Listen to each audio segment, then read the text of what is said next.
29 বছর ধরে সন্তান হত্যার ন্যায় বিচার আর অভিযুক্তদের গ্রেপ্তারের দাবি জানিয়ে আসছিলেন সালমান শাহর মা নীলা চৌধুরী। অবশেষে ডনের গ্রেপ্তারের খবরে স্বস্তির নিঃশ্বাস ফেললেন তিনি। প্রকাশ করেছেন সন্তুষ্টি, পাশাপাশি বর্তমান সরকারের প্রতি আস্থা রেখে দ্রুত মামলার তদন্ত শেষ করে প্রকৃত সত্য উদ্ঘাটনের প্রত্যাশা সালমান পরিবারের। চিত্রনায়ক সালমান শাহ হত্যা মামলায় খল অভিনেতা আশরাফুল হক ডনকে কারাগারে পাঠিয়েছেন আদালত। তদন্ত কর্মকর্তার আবেদনে ঢাকার মেট্রোপলিটন ম্যাজিস্ট্রেট জুয়েল রানা এই আদেশ দিয়েছেন। হযরত শাহজালাল আন্তর্জাতিক বিমানবন্দর থেকে গ্রেপ্তার হন ডন। 30 বছর পালাইনি, এখনো পালাবো না। স্ত্রী সামিরার নোংরা খেলা আর নিজের সবচেয়ে কাছের গাদ্দার বন্ধু ডনের বেইমানিতেই পৃথিবী থেকে বিদায় নিতে হয়েছিল স্বপ্নের নায়ক সালমান শাহকে। দীর্ঘ 30 বছর পর আজ সেই কালপ্রিটদের ওপর নেমে এসেছে চরম পরিণতি। জেলের ভেতর কড়া ডিম থেরাপিতে বেইমান ডন একে একে উগরে দিচ্ছে সেই কালরাতের সব ভয়ঙ্কর সত্যি। বাঁচার জন্য শেষ 10 মিনিটে ঠিক কি করেছিলেন সালমান শাহ? রিমান্ডে ডনের মুখ থেকে এই অজানা তথ্য বেরিয়ে আসতেই এখন চরম আতঙ্কে কাঁপছে সালমান শাহর স্ত্রী সামিরা। যে দড়িটি সেখানে ব্যবহার করা হয়েছে সেটা ডন স্বীকারোক্তিমূলক জবানবন্দির মধ্যে ডন নিজে তার মাথায় বেঁধে সেখানে নিয়ে গিয়েছিল বাড়িতে। সেদিন এখানে আজিজ মোহাম্মদ ভাই ছিল, উপস্থিত ছিলেন, স্বামীরাও ছিলেন, অন্যান্য আসামিরা ছিল। তাকে প্রথমে তার নাকে মুখে ক্লোরোফর্ম দেওয়া হয়। ক্লোরোফর্ম দিয়ে তাকে অচেতন করা হয় এবং তার অচেতনটাকে তাকে আরও গভীর করার জন্য, নিশ্চিত করার জন্য তাকে ইঞ্জেকশনও দেওয়া হয়। তারপরে পরবর্তীতে তার মৃত্যুটাকে নিশ্চিত হওয়ার পর তাকে ফ্যানের সঙ্গে দড়ি দিয়ে নায়ক সালমান শাহকে দুনিয়া থেকে বিদায় করার জন্য তার নিজের আপন স্ত্রী সামিরা 12 লক্ষ টাকায় চুক্তি করেন আসামি খলনায়ক ডনের সঙ্গে। এবং এই সালমান শাহকে যারা দুনিয়া থেকে বিদায় করছে তার স্ত্রী সহ অন্যান্য আসামিরা এতটাই চালাক, এই সালমান শাহকে মেরে ফেলার আগে তার নাকে ক্লোরোফর্ম নামের একটা গ্যাস তার নাকের মধ্যে দেয়, যার কারণে সে অচেতন হয়ে যায়। এরপরে আস্তে আস্তে করে তাকে নিশ্চিতভাবে দুনিয়া থেকে বিদায় করে। আপনি একবার ভাবুন যে নিজের স্ত্রী ওই সময়ের আজ থেকে 30 বছর আগে 12 লক্ষ টাকা দিয়ে এই নায়ককে দুনিয়া থেকে বিদায় করেছে। আসসালামু আলাইকুম দর্শক, খুবই গুরুত্বপূর্ণ এবং আকর্ষণীয় কিছু সংবাদ নিয়ে আপনাদের সম্মুখে হাজির হয়েছি। দর্শক, ভিডিওর শুরুতেই আশা করি প্রত্যেকটা ভিডিও ফুটেজের অংশ বিশেষ আপনারা একটু মনোযোগ সহকারে শুনেছেন এবং দেখেছেন। হ্যাঁ, দেখে শুনে বুঝতেই পারছেন যে আজকের এই ভিডিওটি কতটুকু গুরুত্বপূর্ণ এবং আকর্ষণীয়। কেননা ভিডিওর শুরুতে যে এই ছোট্ট ছোট্ট ভিডিওর অংশ বিশেষগুলো আপনারা দেখেছেন সেগুলো দিয়েই আজকের এই ভিডিওটি সাজানো, আজকের এই এপিসোডটি সাজানো। তাই ধৈর্য সহকারে মনোযোগ দিয়ে পুরো ভিডিওটি দেখতে থাকুন, অনেক কিছু জানতে পারবেন ভাই, অজানা কিছু কথা। তো চলুন তাহলে কথা না বাড়াই, একটা লাইক দিয়ে মূল নিউজে চলে যাবো। তার আগে বলবো, যারা এখন পর্যন্ত আমাদের এই চ্যানেলটি সাবস্ক্রাইব করেন, প্রতিনিয়ত এই ধরনের গরম গরম টাটকা খবর পেতে আমাদের এই চ্যানেলটি সাবস্ক্রাইব করবেন। যারা করেছেন ধন্যবাদ। চলুন একটা লাইক দিয়ে মূল নিউজে চলে যাই। নায়ক সালমান শাহকে দুনিয়া থেকে বিদায় করার জন্য তার নিজের আপন স্ত্রী সামিরা 12 লক্ষ টাকায় চুক্তি করেন আসামি খলনায়ক ডনের সঙ্গে। এবং এই সালমান শাহকে যারা দুনিয়া থেকে বিদায় করছে তার স্ত্রী সহ অন্যান্য আসামিরা এতটাই চালাক, এই সালমান শাহকে মেরে ফেলার আগে তার নাকে ক্লোরোফর্ম নামের একটা গ্যাস তার নাকের মধ্যে দেয়, যার কারণে সে অচেতন হয়ে যায়। এরপরে আস্তে আস্তে করে তাকে নিশ্চিতভাবে দুনিয়া থেকে বিদায় করে। আপনি একবার ভাবুন যে নিজের স্ত্রী ওই সময়ের আজ থেকে 30 বছর আগে 12 লক্ষ টাকা দিয়ে এই নায়ককে দুনিয়া থেকে বিদায় করেছে। আল্লাহর কি মেহেরবানি, 30 বছর আগের ঘটনা আজকে মানুষের সামনে প্রমাণিত হয়েছে যে সত্য কখনো চাপা থাকে না। এবং নায়ক সালমান শাহের মায়ের কোনো তুলনাই হয় না, যিনি তার ছেলের কলঙ্ক মুক্ত করার জন্য আজকে 30টা বছর আইনি লড়াই করে যাচ্ছেন তিনি। এবার নায়ক সালমান শাহের মা আমাকে মেসেজ দিয়েছেন, এর আগে একটা আলোচনা করছিলাম, তখন বলছেন যে হুজুর, আমি জীবনে যতদিন বেঁচে থাকবো আমি আমার ছেলের জন্য লড়াইটা করে যাব, শুধু আপনারা আমার জন্য একটু দোয়া করেন। আমি অবাক হয়ে যাই, আসামিরা যতই দুরান্দার হোক না কেন কোনো না কোনো ফাঁক ফোকর রেখেই যাবে যেখান থেকে আল্লাহ সুবহানাহু ওয়া তাআলা তাকে ধরে ফেলবেন। আজকে আপনি বিশ্বাস করবেন কাকে? নিজের স্ত্রী। এরকম ঘটনা এখন অহরহ হচ্ছে। আজকে নিজের স্ত্রীর কাছে মানুষ নিরাপদ না। এখান থেকে আল্লাহ তাআলা আমাদের একটা মেসেজ শিখিয়েছেন। আল্লাহ তাআলা কোরআনে বলেছেন, কিয়ামতের দিনে ছেলে, সন্তান, স্ত্রী, পরিবার, মা, বাবা, আত্মীয় স্বজন, স্ত্রী সবাই তোমার বিরুদ্ধে যাবে যদি তুমি আমলটা ভালো না করতে পারো। আজকে দুনিয়াতেই যদি হয় স্ত্রীর এই আসল রূপ, তাহলে এই স্ত্রী আমাদেরকে পরকালে যে আল্লাহর সামনে আসামি বানাবে না, এর কি কোনো গ্যারান্টি আছে? এর জন্য দুনিয়াকে এত বেশি আপন ভাইবেন না যে দুনিয়াই আপনাকে একসময় ভুলে যাবে। আজকে নায়ক সালমান শাহর মা এবং ওনার আত্মীয় স্বজনরা না থাকলে পরে এত দূর পর্যন্ত এই আসামিদের নিয়ে আসা যেত না। আমরা আল্লাহর কাছে দোয়া করি যে আল্লাহ সঠিক জাস্টিস হোক, ন্যায় বিচার হোক, সঠিক যে আসামি আছে আল্লাহ যেন তাদেরকে গ্রেফতার করে এবং তাদেরকে শাস্তি নিশ্চিত করে। রব্বুল আলামিন যেন আমাদের এই ধরনের স্ত্রীর হাত থেকে আমাদের সকল পুরুষদের আল্লাহ হেফাজত করে, সকল না আমেন। 1996 সালের 6 সেপ্টেম্বর শরতের এক সকালে ঢাকায় চলচ্চিত্রের আকাশে নেমে এসেছিল গভীর শোক। মাত্র 25 বছর বয়সে রহস্যজনকভাবে মারা যান তুমুল জনপ্রিয় চিত্রনায়ক সালমান শাহ। বলা হতো তিনি আত্মহত্যা করেছেন, কিন্তু তার পরিবার শুরু থেকেই বলে আসছে এটি আত্মহত্যা নয়, পরিকল্পিত খুন। দীর্ঘ প্রায় 3 দশক ধরে চলা এই আইনি লড়াইয়ে এবার এলো এক বিরাট নাটকীয় মোড়। সৌদি আরব যাওয়ার সময় হযরত শাহজালাল আন্তর্জাতিক বিমানবন্দর থেকে গ্রেফতার হলেন এই মামলার 4 নম্বর আসামি জনপ্রিয় খল অভিনেতা আশরাফুল হক ডন। তাহলে কি 29 বছর পর অবশেষে উন্মোচিত হতে যাচ্ছে বাংলা চলচ্চিত্রের সবচেয়ে বড় রহস্যের জট? কি দাবি করছে রাষ্ট্রপক্ষ, চলুন বিস্তারিত জেনে নেওয়া যাক আজকের ভিডিওতে। গত রবিবার দুপুরে ওমরাহ পালনের উদ্দেশ্যে সৌদি আরব যাওয়ার জন্য শাহজালাল বিমানবন্দরে পৌঁছান অভিনেতা ডন, কিন্তু ইমিগ্রেশন পুলিশের নজরে আসার পর তাকে আটকে দেয় পুলিশ।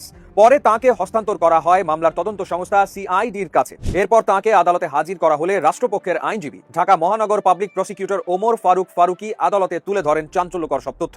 আদালতে রাষ্ট্রপক্ষ দাবি করে 1997 সালের একটি অপহরণ চেষ্টার মামলায় অভিযুক্ত রিজভী আহমেদ নামের এক আসামি আদালতে স্বীকারোক্তিমূলক জবানবন্দি দিয়েছিলেন। সেখানে বলা হয় সালমান শাহর স্ত্রী সামিরার সঙ্গে অবৈধ সম্পর্ক ছিল ডনের। এছাড়া সামিরার সঙ্গে তৎকালীন প্রভাবশালী ব্যবসায়ী ও প্রযোজক আজিজ মোহাম্মদ ভাইয়েরও গোপন সম্পর্ক ছিল। এই সম্পর্কের জেরে সালমান শাহকে পৃথিবী থেকে সরিয়ে দিতে 12 লাখ টাকার চুক্তি হয়েছিল ডন, ফারুক এবং রিজভির সঙ্গে। প্রথমে সালমান শাহকে অচেতন করা হয় এবং পরে আত্মহত্যা বলে চালিয়ে দেওয়ার জন্য তাকে ঝুলিয়ে রাখা হয়। আদালত ডনের জামিন নামঞ্জুর করে তাকে কারাগারে পাঠানোর নির্দেশ দেন এবং সিআইডিকে এই বিষয়ে নিবিড় জিজ্ঞাসাবাদের অনুমতি দেন। ডনের গ্রেফতারের পর লন্ডন থেকে ভার্চুয়ালি প্রতিক্রিয়া জানিয়েছেন সালমান শাহর মা নীলা চৌধুরী। তিনি বর্তমান সরকারের প্রতি সন্তোষ প্রকাশ করে বলেন, ডন এই হত্যাকাণ্ডের সঙ্গে ওতপ্রোতভাবে জড়িত। তার বিশ্বাস ডনকে রিমান্ডে নিয়ে জিজ্ঞাসাবাদ করলেই বেরিয়ে আসবে থলের বেড়াল। কার কার হাত রয়েছে এই হত্যাকাণ্ডে, সব মুখ খুলবে এবার। আপনারা হয়তো জানেন সালমান শাহর মৃত্যুর পর পুলিশ প্রথমে অপমৃত্যুর মামলা নিয়েছিল। সিআইডি এবং পিবিআই এর একাধিক তদন্তে বারবার একে আত্মহত্যা বলা হলেও নাছোড়বান্দা ছিলেন তার মা নীলা চৌধুরী। তিনি এবং তার পরিবার এই রিপোর্টের বিরুদ্ধে বারবার নারাজি দিয়েছেন।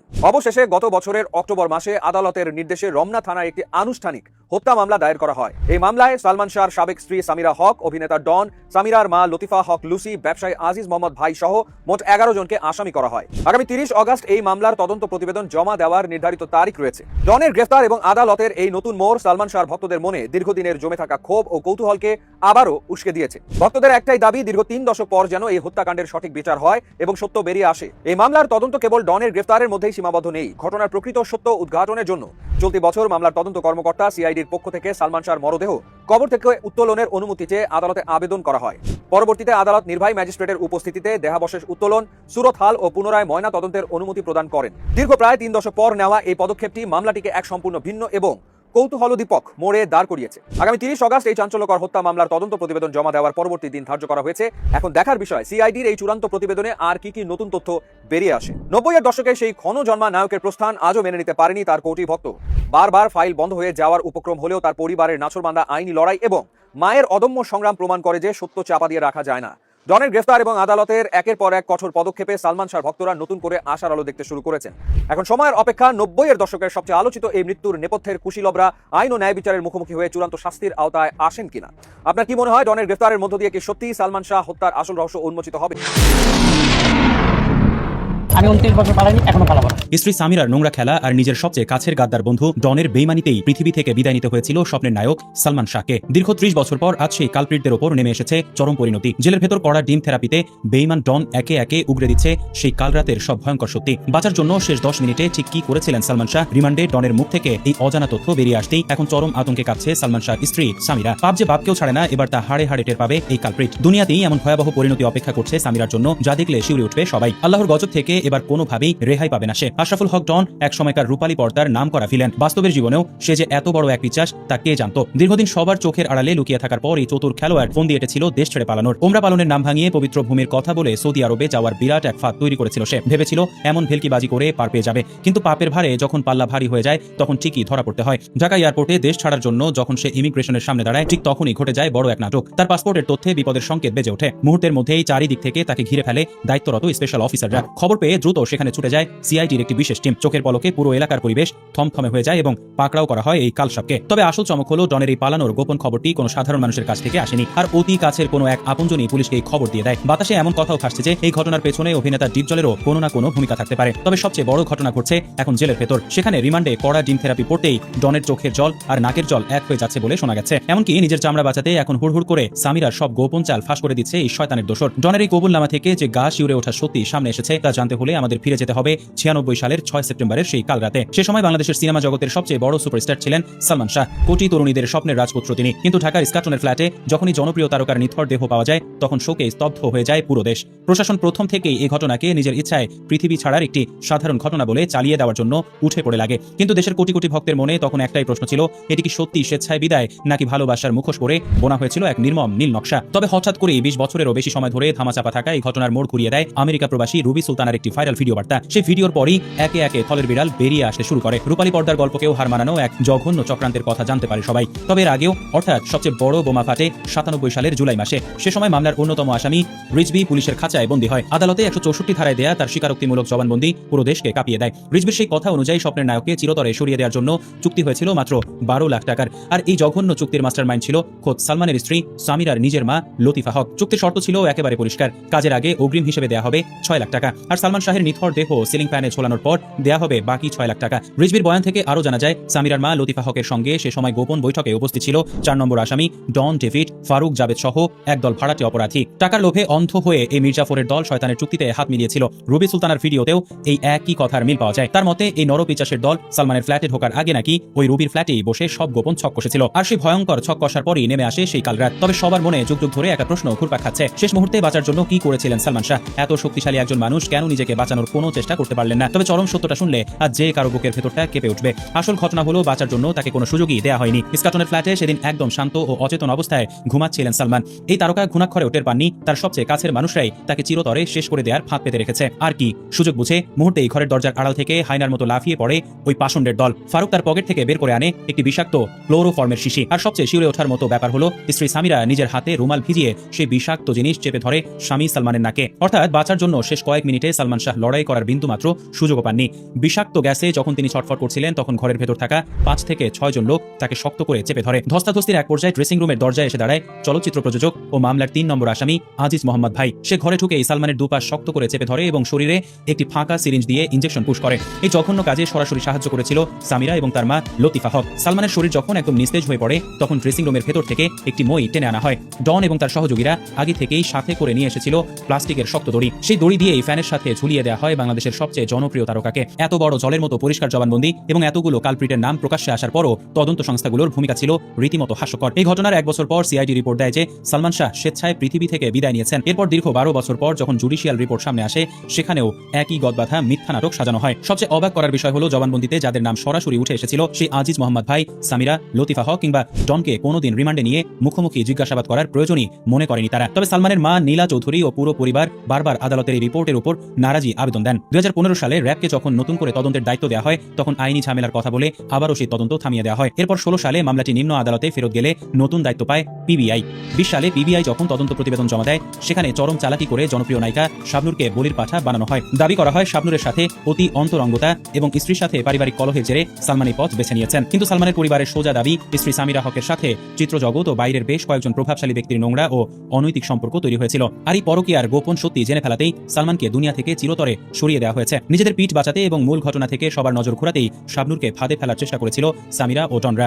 সালমানের পরিবারের এই দাবির কারণে পরবর্তীতে আদালত পিবিআই এর সেই চূড়ান্ত প্রতিবেদন সরাসরি বাতিল করে দিয়ে এটিকে একটি পরিকল্পিত চক্রান্ত হিসেবে গ্রহণ করার নির্দেশ দেন। বাদীপক্ষের আইনজীবী ফারুক আহমেদ আক্ষেপ করে বলেছিলেন, আসামি রিজভী যখন জেলে ছিলেন তখন তাকে রিমান্ডে নিয়ে সঠিকভাবে জিজ্ঞাসাবাদ করলে 24 ঘন্টার মধ্যেই পুরো জট খুলে যেত। কিন্তু অদৃশ্য কোনো এক মহাশক্তির ইশারায় এই ভয়ঙ্কর অপরাধীদের সবসময় আড়াল করে রাখা হয়েছিল। তবে শেষ পর্যন্ত পাপের ঘোড়া একসময় ঠিকই পূর্ণ হয়। গতকাল ডনের গ্রেপ্তারের মধ্য দিয়েই সেই মহাশক্তির মুখোশ খসে পড়তে শুরু করেছে।